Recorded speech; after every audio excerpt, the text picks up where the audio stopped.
Before they were household names on Sunday, they were making a name for themselves on Saturday. Student athletes turned Super Bowl stars. Today, a special look back at their college careers.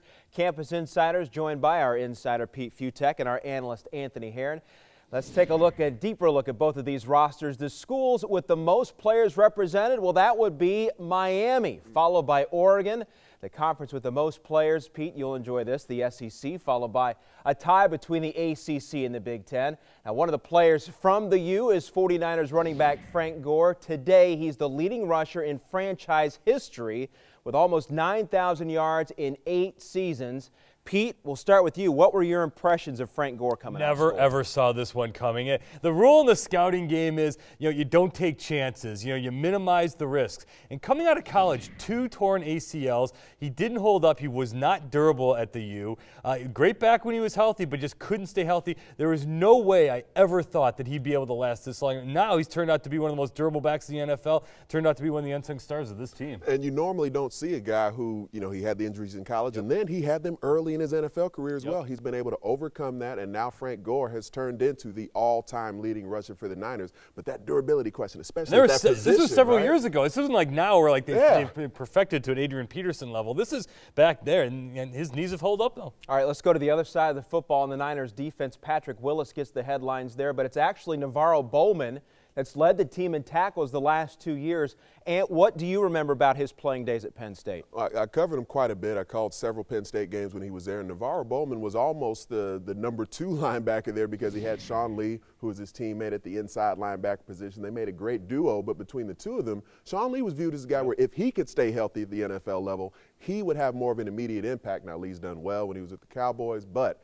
Navarro Bowman being a Pro Bowler, leading the San Francisco 49ers, who are now viewed as the best defense in the NFL in tackles. I didn't see that coming. He was viewed as undersized. Would he make an immediate impact? I thought he was a good little player, but I wasn't sure he'd do this. And real quick, back to Patrick Willis. Ed Orgeron, who was the offensive line coach at USC, then took over the Ole Miss head coaching job, was telling everybody would listen that he was the best linebacker he'd ever coached, better than anybody at USC. Turned out to be kind of right. Another big defensive star for San Francisco's defense is the 12-year veteran Justin Smith. He's racked up 75.5 sacks and 4 Pro Bowl appearances in his career.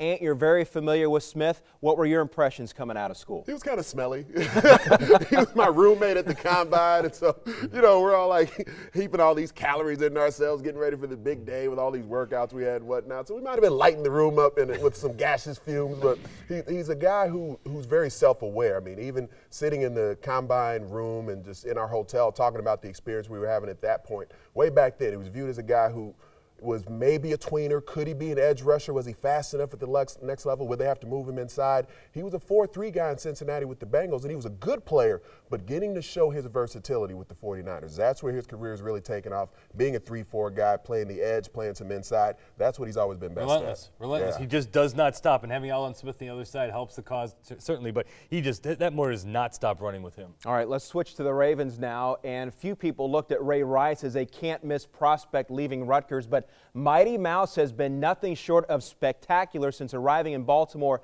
in 2008. Pete, what skills does Rice possess that most teams missed on while he's at Rutgers? I think the big question was there going to be enough tread on the tires? I mean, he was run into the ground by Greg Schiano at Rutgers. He left early, but still, he took a pounding there. I don't think anybody saw him as this type of receiver. I don't think anybody saw him this type of a shifty playmaker. And you're right, the Mighty Mouse type of aspect. He's not a big guy, but he's durable. He hits the hole hard. He's powerful. He does it all, and he seems to make things happen when there's absolutely nothing there. And I don't think anybody really saw that happening coming out of college. The Ravens have a thing for these backs from the Northeast because Bernard Pierce from Temple, there in the New York area as well. He's had a great career so far, too. All right, guys, one man who's certainly tough to miss is defensive tackle Haloti Ngata. He was selected 12th overall by the Ravens in 2006. Some say he's the most athletic big man in football. Ngata didn't receive a ton of fanfare in college playing in Oregon.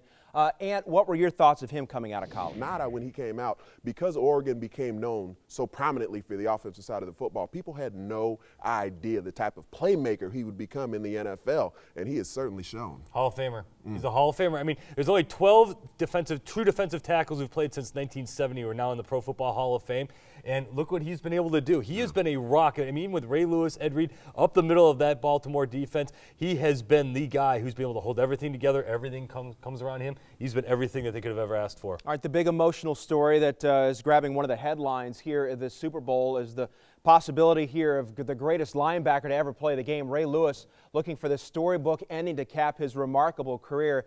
Anthony, you know Lewis was a first-round draft pick coming out of Miami, but was there any way anyone could project that, again, he could arguably go down as the best at that position to ever play? No, there's no way you see a career like this coming. We've seen so many first-round picks out of Miami that end up flaming out at some point, but Ray Lewis has not flamed out. You know, he had some off-the-field issues early in his career, but when you look at what he was as a college linebacker and you say, can that transition to the NFL? He was fast, he was big, he was furious, but the intangibles are what you never know, because once you get to that next level, can you continue to be so emotional? Can you continue to lead men?